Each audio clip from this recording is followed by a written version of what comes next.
Hi and welcome everyone to another video. My name is Denis and today we're going to discuss pretty much about everything you need to know ahead of Game Week 12 of Fantasy Premier League. So make sure you give it a try and yeah, let's just jump straight into it. Okay guys, so as I said before, today we're going to try to preview Game Week 12 of Fantasy Premier League. This video is going to have different subjects. Now hopefully it's not going to be too long, but I'm going to make sure I'm going to cut it in pieces. So feel free to jump to each and any section you want. We're going to start this video talking about some of the best attacking teams in the Premier League in the last 5 game weeks. So between game week 7 and game week 11, what you see right now on the screen, it is a statistic about expected non-penalty expected goals per 90 minutes. I think that this is a really important stat to look to if you're willing obviously to buy some players from this team, mostly attacking players.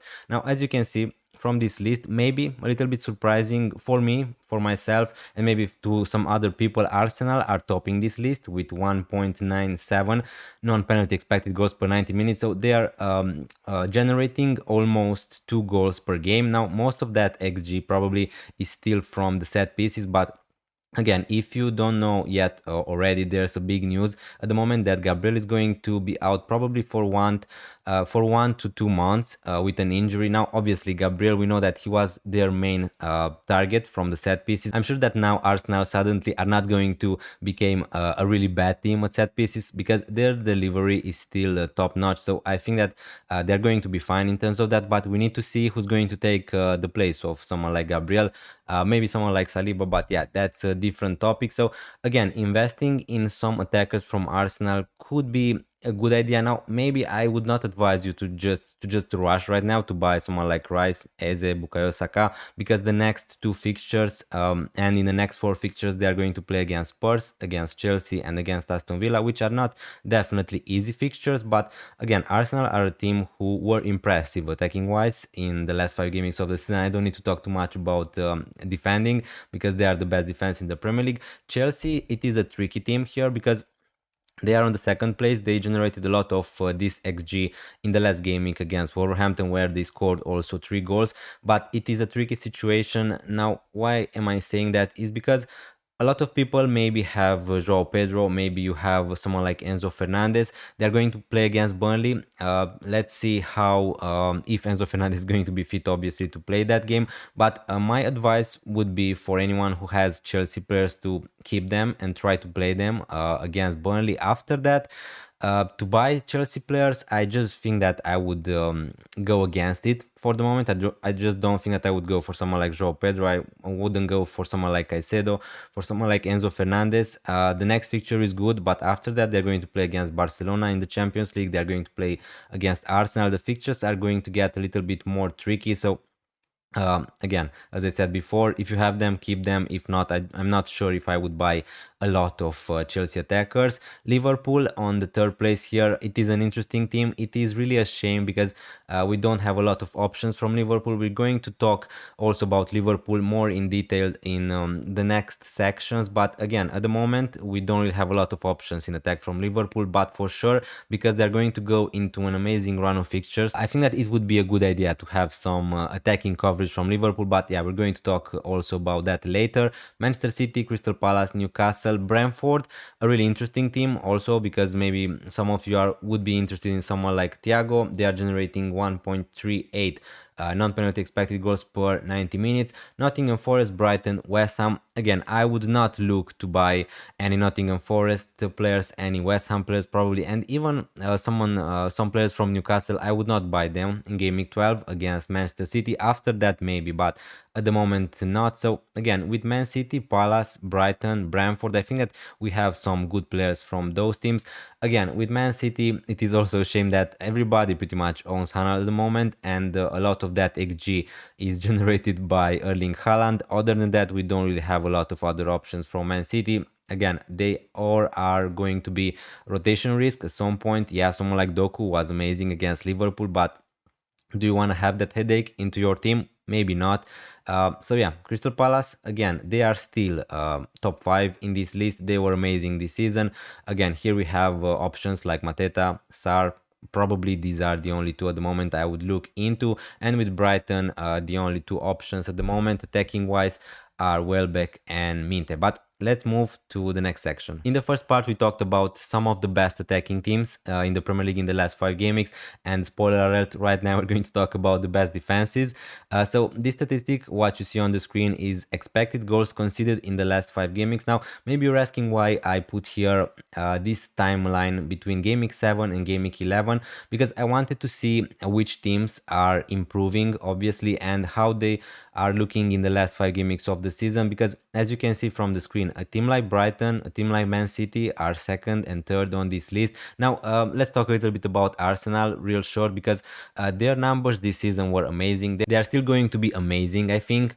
This season, they are the best defense in the Premier League. Again, with the Gabriel injury, probably they're not going to be that good. But again, Arsenal squad depth is just incredible at the moment. They have so many good defenders, and they as a unit are defending amazingly at the moment. So again, yeah, with Gabriel, probably they're not going to be that good, but I still expect them to be miles off the other teams. So I still expect them to be the best defense in the Premier League going on this season. As you can see from the screen, 0.45 expected goals conceded in the last 5 game weeks. Now, what's interesting here on this statistic, you could see the improvement, as I said before, for a team like Manchester City, for a team like Brighton. They improved a lot in the last game weeks. Now, again, it is a shame. With Manchester City, we have the options of someone like Donnarumma, if you're on wildcard or something like that. If you want to go to buy a defender, probably it's just O'Reilly and Gvardiol. Probably I would go Gvardiol for the safety. With O'Reilly, because Adenuri is back, I just can't see him not playing any games at all. So I just don't think that I would take that risk. Maybe when Adenuri is going to go to the African Cup of Nations, maybe O'Reilly is going to become an option, but other than that, even someone like Guardiola is not amazing for defensive contributions. His attacking threat is not the same like we're used to with Guardiola in the last season when he was banging a lot of goals. So again, when you have options like Munoz and Virgil van Dijk, who are better for attacking threat, who are better for defensive contributions, who also have decent fixtures, I just don't know why would you go for someone like Guardiola or O'Reilly. But fair enough, if you want to take a punt on O'Reilly, he's really attacking, and I think that he could be great if the minutes are going to be great. But we're talking about Manchester City. With Brighton, again, if you have a goalkeeper, someone like Verbruggen, he's fine. If you want to go for someone like Van Heck, I think that it's fine. The fixtures are great for Brighton, and as we can see here, they improved. And also another team who maybe is a surprise to a lot of people, to myself included, is Brentford on the 4th place with just 0.9 expected goals considered per 90 minutes. Now, again, if you have someone like Kelleher, if you want to go for someone like Van de Beek, probably this is not the best time to buy them. They're going to have a nice fixture in Game Week 13 against Burnley, but other than that, the fixtures don't really scream clean sheets, if you know what I mean. So yeah, I think that we should wait and see with that. Aston Villa, another team who are going to go into an interesting run of fixtures, but the same. Yeah, you could go for someone like Cash, you could go for someone like Konsa, but again, someone like Cash is a really attacking defender, but you just don't know when he's going to score. And in the easier games, he's not going to get you defensive contributions. The same could be said also about Konsa. So yeah, not so interested about them. Chelsea, Palace, Liverpool, Sunderland, and Fulham. So Sunderland, the only newly promoted side who are on this list, they were impressive this season. The only question about Sunderland is if they can keep going on until the end of the season. Maybe, who knows? Again, if you have players like Ballard, like Alderete, like Mukiele, definitely just keep them. For buying, if you're asking about buying, I'm just not sure if I would go there right now, because the fixtures are not going to be amazing. And also, we should take into consideration that the fixtures for Sunderland in the beginning of the season were one of the best for any team. So maybe that helps also for them to keep a lot of clean sheets. But yeah, Fulham, again, someone like Anderson probably is the best option there. Liverpool, we talked about Liverpool a lot. Virgil van Dijk is the best option. I would go Konate if you don't have the money. I think that's fine. So pretty much that's it with the Liverpool defense. And Crystal Palace, yeah, we're going to talk also about Crystal Palace in the next section, because we have a separate section for Crystal Palace, but pretty much all the defenders from that team are really good. And Chelsea, again, if you have them, the same as I said before, keep them.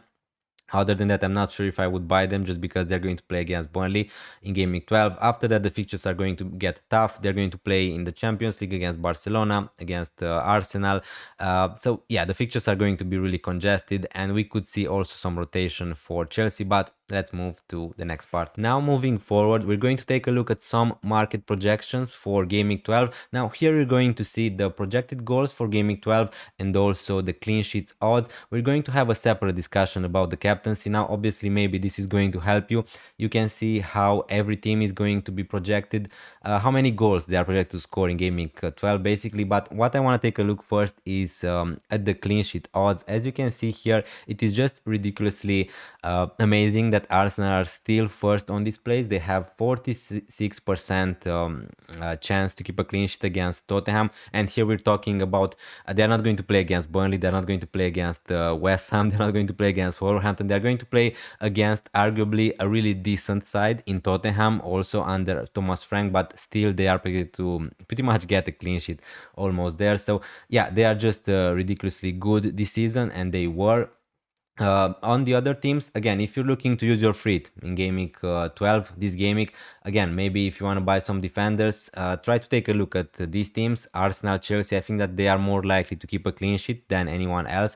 Then, yeah, if you're looking at someone like Liverpool, they also have a decent fixture against Nottingham Forest. Other than that, yeah, maybe this is going to help you a little bit with your benching headaches. If you're, I don't know, for an example, if you're wondering between starting someone like Alderete from Sunderland or maybe starting someone like Anderson from Fulham, probably that's not really a big headache. Talking about the benching headaches, but yeah, here you would go just with Anderson from this statistic. Now looking also at the projected goals, you could also see, because if you want to buy a player for Gaming 12 and also for more fixtures, this could also help you. For an example, targeting attacking players from Liverpool, Arsenal, Man United, Brighton, Bournemouth. It is a really good idea, I would say, for the future also, because the fixtures are really good. So yeah, here you could go for someone like Soboslai, Bukayo Saka, Rice, Eze.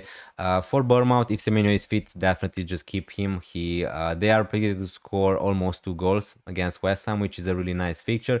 Now again, with Chelsea, as I said before, keep all your players from Chelsea. This is an amazing fixture against Burnley, but again, we could see also some rotation in this gaming just because they're going to have some tough fixtures coming up. For Manchester United, we're also going to discuss about them later, but Cunha, Mbeumo, Bruno Fernandes, all these players are pretty decent. Brighton, Minte, Welbeck, as I said before. So yeah, this is pretty much for Gaming 12. Maybe this is going to help you with the captaincy. If you trust these projections and for an example, you have someone like Mohamed Salah into your team, I would be really tempted to captain him against Nottingham Forest. As you can see, Liverpool are predicted to score a lot of goals in Gaming 12 in particular, but also in the next fixture. So yeah, let's move to the next part. In the next section, as you can see from the screen, we're going to discuss about some defenders, and in particular here what you see on the screen, the best defensive contributions defenders per 90 minutes. Now, as I said before, Gabriel is injured, so a lot of people are going to look to get rid of him probably because he's going to be out for a long period of time. So at some point, sooner rather than later, you need to sell him. Now, if you don't want to go, for an example, for someone like Virgil van Dijk, someone like Munoz, yeah, let's just have a chat here. I think that I would just go for Virgil van Dijk. Honestly, if I don't know, you want still to have an Arsenal defender, I think that's perfectly fine. You could go for, I would go probably for someone like Saliba for the safety. I'm going to be honest here with you. You could go for someone like Timber, for someone like Calafiori. But at the same time, you're going to have always that headache that he could be, any of them could be rotated at some point. Could someone like Ben White play as a right back? Could someone like Lewis Kelly play there? Could someone like Hincapie play as a left back? So again, you're going to have a lot of these headaches. But if you're going to go for Virgil van Dijk, he's great for defensive contributions. As you can see here from the screen, he has good attacking threat from the set pieces. The fixtures are great for Liverpool. I think that they're going to improve, and you know that he's going to play every single minute when fit, obviously in this festive period and congested period. But again, for an example, if you don't want to go for Van Dijk, if you don't want to go for Munoz, maybe you want to make some upgrades in midfield, then yeah, it is also a good idea to just drop straight down to a really cheap defender. And talking about them, Senesi, as you can see on the first place here, the fixtures are decent also for Bournemouth still. So I think that he's a decent option still at 5 millions. He's averaging 13 defensive contributions per 90 minutes, which is just amazing. Someone like Ballard, he is one to discuss maybe a little bit later. I think that he's going to be a really interesting option at some point, but because the fixtures for Sunderland are just not good in the short period of time, I don't think that anyone is going to go for Ballard for 4.6 millions, but he's really good for defensive contributions, as you can see, and he has real attacking threat. So yeah, he's really dangerous from the set pieces. He's going to be an amazing pick at some point if Sunderland are going to keep, obviously, with this form, with this way of defending. Other than that, I would not go definitely for Agbadu. I would not go for Egdal, Alderete, Tarkovsky at the moment. Again, if you want to go for an Everton defender, probably I would go for Keane.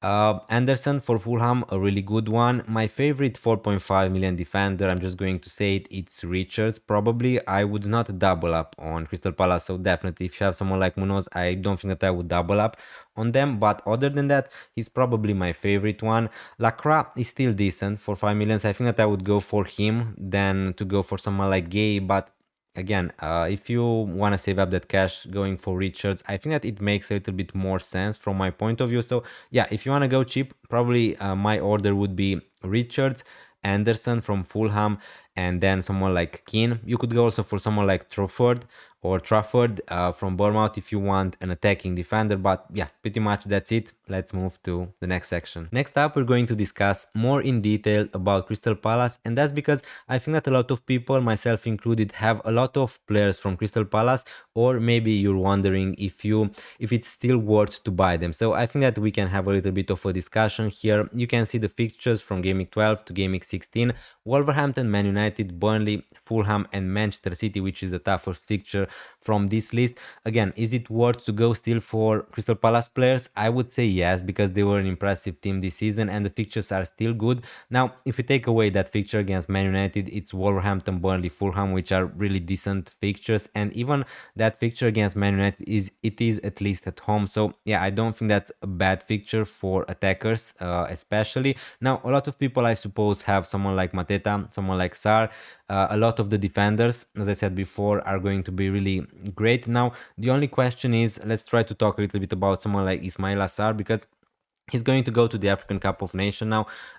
Officially, they're going to go from Game Week 16, but probably, I don't know, there are some players who could still play in Game Week 16, although the FPL are going to give us five free transfers in Game Week 16. Some players can still play in that game week and maybe just go after Game Week 16. So yeah, we need to see what's going to happen, but again, I would say if you still want to buy someone like Ismail Assar, I think that is a great option. The same could be said about someone like Mbeumo, but we're also going to discuss about him. If you want to buy him, I think that this is the week to do it against Wolverhampton away. If you're going to delay that decision, tougher is going to be for you to just buy him. And in Gaming 13, they're going to play against Man United. So again, I just think that this is the best opportunity to buy him. You're going to get 4, maybe 5 gimmicks out of him, and then you can sell him out. But again, it really depends how many players you have who are going to go to AFCON. Definitely, if you have Unjae, if you have Mbeumo, if you have another player like Ainuri, I don't know. I don't think that I would stack with too many players, because you don't want to use all of your free transfers in Game Week 16. So yeah, this is the best opportunity to buy someone like Sar. If you're not going to do it, I just don't think that it's going to be that much worth it in Game Week 13 against Man United. Mateta, still, I think that he's the best forward to get after Erling Haaland. Simple as that. As you can see, the non-penalty expected goals per 90 minutes, 0.6 for Mateta. He's really great. I know that he blanked against Brighton, but yeah, the features are good. I just think that he's the second best striker in the game at the moment. On penalties, the minutes are good. Sarri is going to go. With the other options, attacking wise, I would say probably the only interesting one would be Jeremy Pino, but probably after Sarri is going to go to the African Cup of Nations, the minutes probably are going to get better. He's just 5.8 million. So yeah, at some point I can see a world where he's going to be a really decent enabler, maybe also on some set pieces, but at the moment it's just Sar Mateta. If you talk a little bit about the defense, I still think that the best defender to go is Munoz, but again, he's 5.7 millions. He's the most expensive one.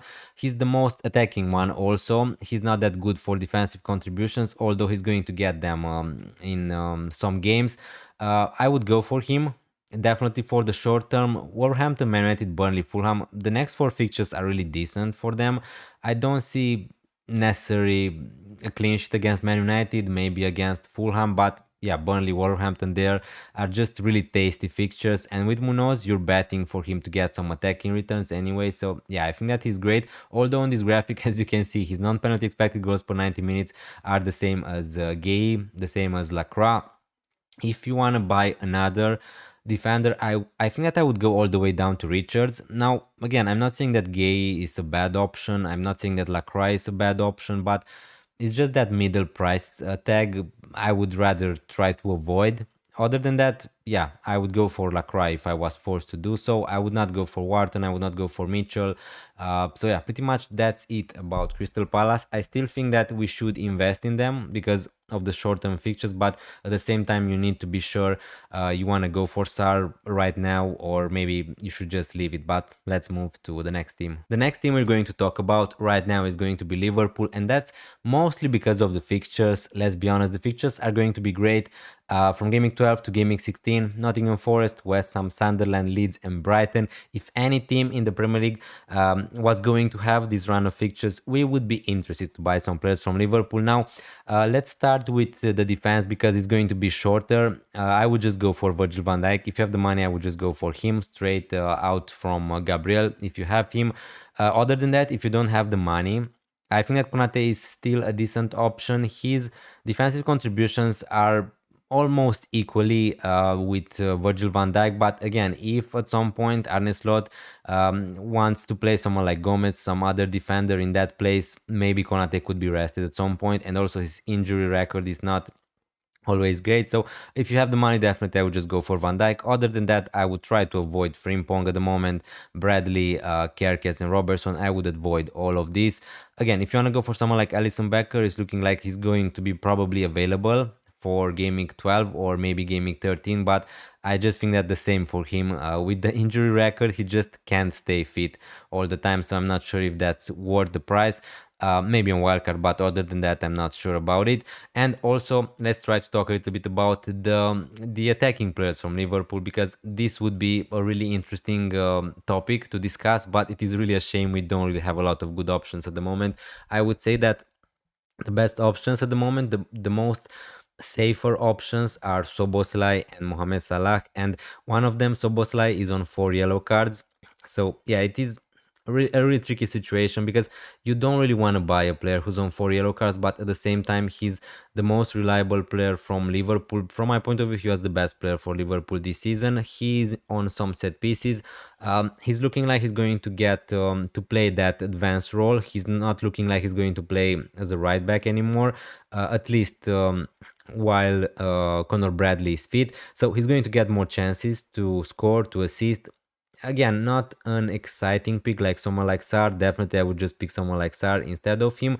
Other than that, Mohamed Salah is really expensive. He's 40 millions, point two. So again, if you want a super differential, I think that Mohamed Salah is great.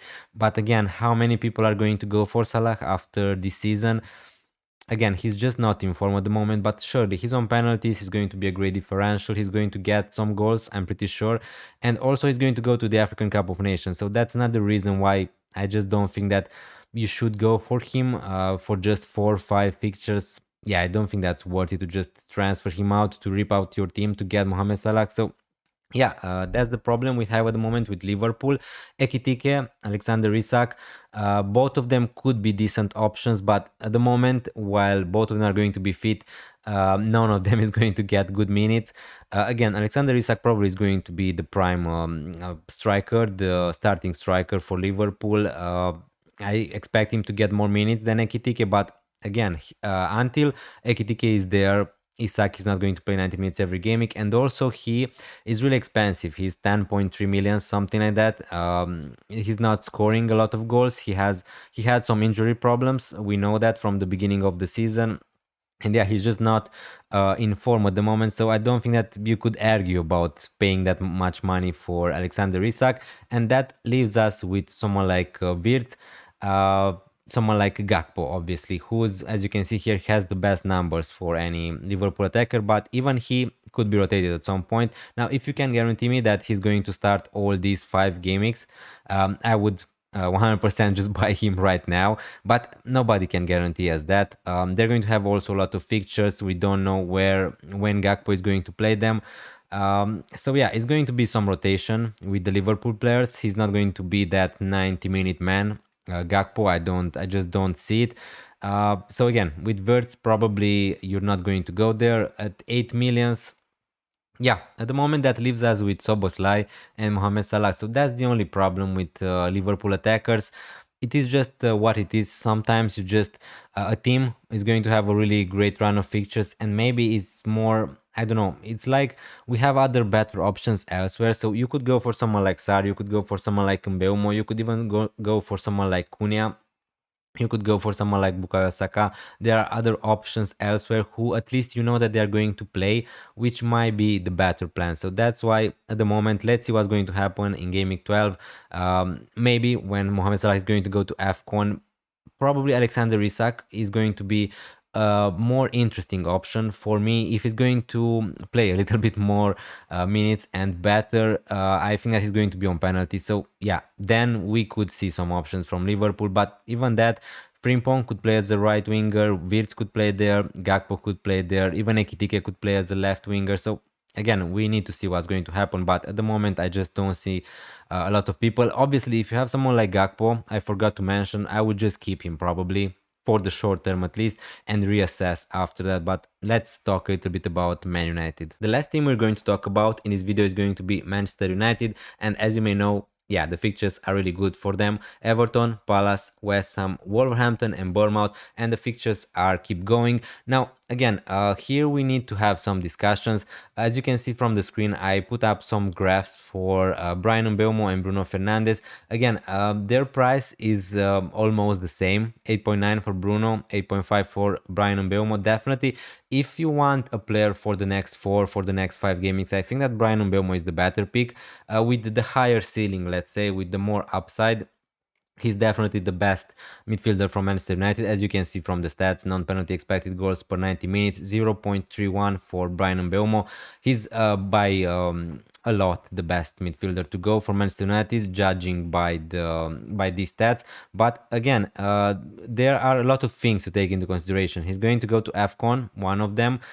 Maybe you want to save up a transfer. If you still want to go for a Man United midfielder, I think that you can make a case to just go for Bruno Fernandes, depending how many players do you have who are going to go to AFCON. Maybe you don't want to have too many because you're just going to need to sell them after that. But definitely, if you want to buy Belmo or Sar, these two players are going to go to AFCON. I think that this is the week to do it because the same for Mbeumo. If you're not going to buy him right now in Game Week 12 against Everton, I just don't think that I would go for him in Game Week 13 against Crystal Palace. So if you know what I'm trying to say here, yeah, I would not go for him in Game Week 13. This is probably for me the last chance to go for Mbeumo to try to get that fixture against Everton. After that, yeah, West Ham, Wolverhampton, obviously those are the best fixtures, but Crystal Palace away is not amazing. Maybe you're fitting in that fixture. In that case, yeah, just go for him.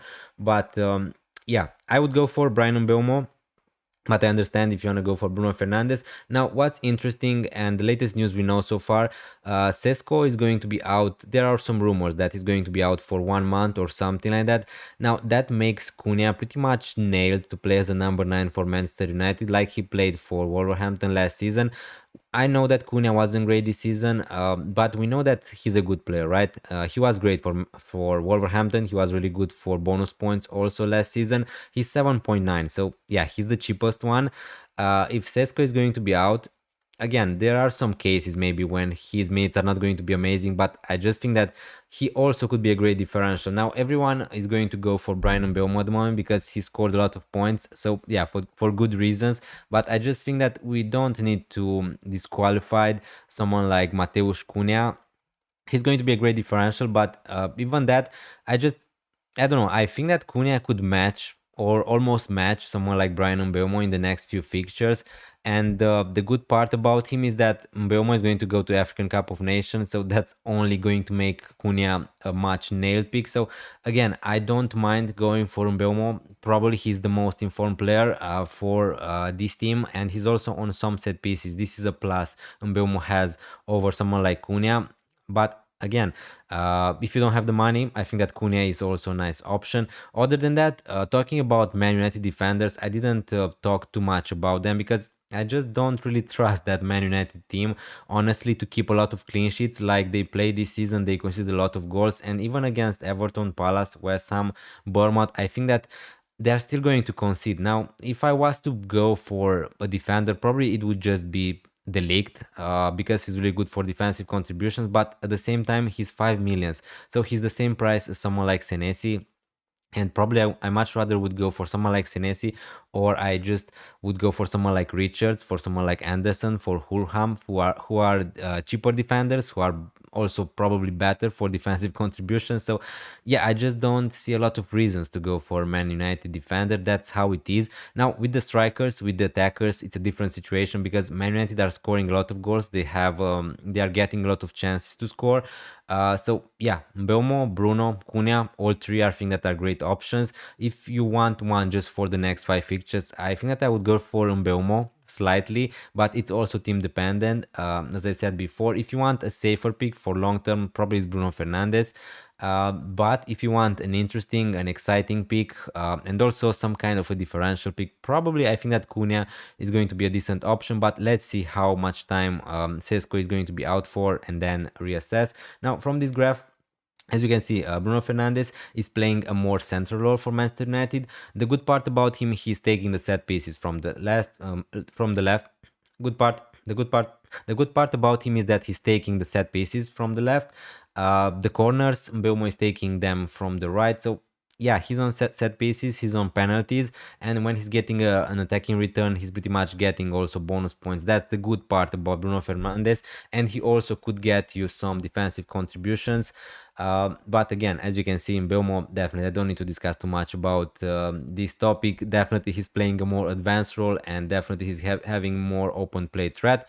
So yeah, let's move to the next part. In the last part, I want to discuss a little bit about the captaincy, who are the best captaincy options, because I just think that it is not such a straightforward decision, this game week 12, because obviously Man City are going to play against Newcastle away at St. James Park. So yeah, usually it is a really tough stadium to go, a really tough fixture for any team. Now again, I'm going to say it at the beginning, if you want to go and captain Erling Haaland, I think that's perfectly fine. He's the best goal scorer in the world at the moment, and I'm still expecting him to score one goal at the minimum, so something like that. As you can see also from this market odds from SpreadX, Man City are projected to score 1.83 goals, and we know that when Man City are scoring, pretty much Erling Haaland is involved, so definitely he's going to get chances, and when usually he got that chance, he's scoring that. So again, it's not going to be funny to not captain Erling Haaland, but I just think that we can make here a discussion.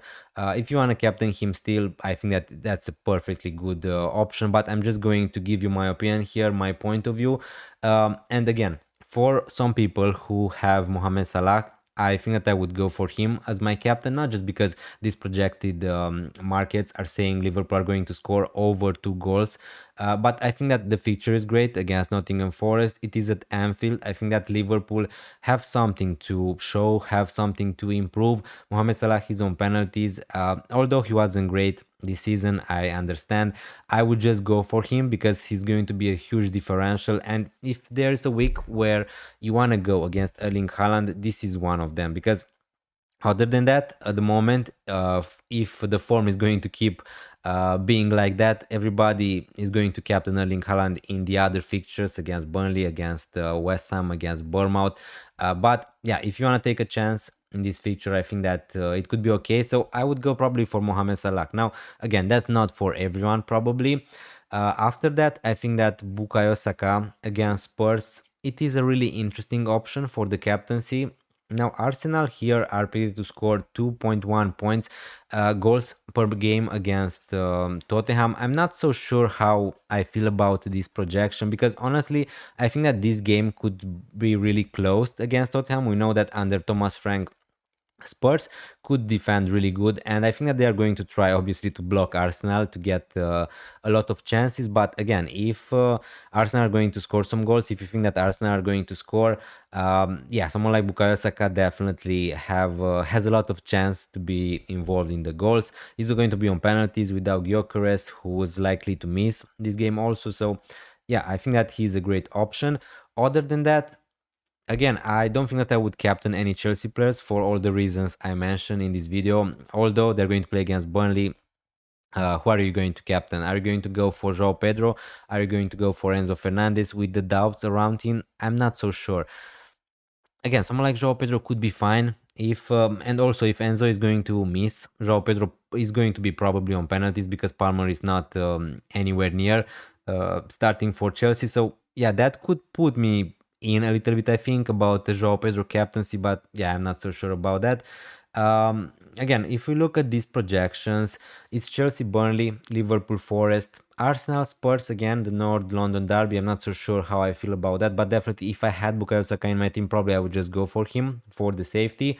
Man United, Everton are also predicted to score a lot of goals. But again, if you trust Man United, I'm not so sure I trust 100% Man United to captain a player like Mbeumo, to captain a player like Bruno Fernandes. A player like Cunha, probably not. So again, probably would be Bruno Fernandes because of the penalties. But again, I think that I would have other options before going to Bruno Fernandes. I would not go for that game Leeds Aston Villa, Fulham Sunderland, definitely not. Someone like Welbeck could be a decent shout. Someone like Semenyo could be also a decent shout, but probably he's not going to be also on penalties anymore. Now, another option who also I might captain myself into my FPL team probably is going to be Mateta from Crystal Palace. Now, maybe a little bit surprisingly or not, I'm just not feeling with these projections. 1.66 projected goals for Crystal Palace against Wolverhampton. Wolverhampton are going to have a new coach for what's worth, but I just don't think that it's going to change that much how that game is going to go. Crystal Palace are a team who can generate a lot of chances, and having that number 9 of that team who's also on penalties, I think that it is a great decision. Now, again, I'm not saying to anyone you should captain Mateta ahead of Salah, ahead of Erling Haaland, ahead of Bukayo Saka, but again, probably that's what I'm going to do in my team if I'm not going to buy Bukayo Saka.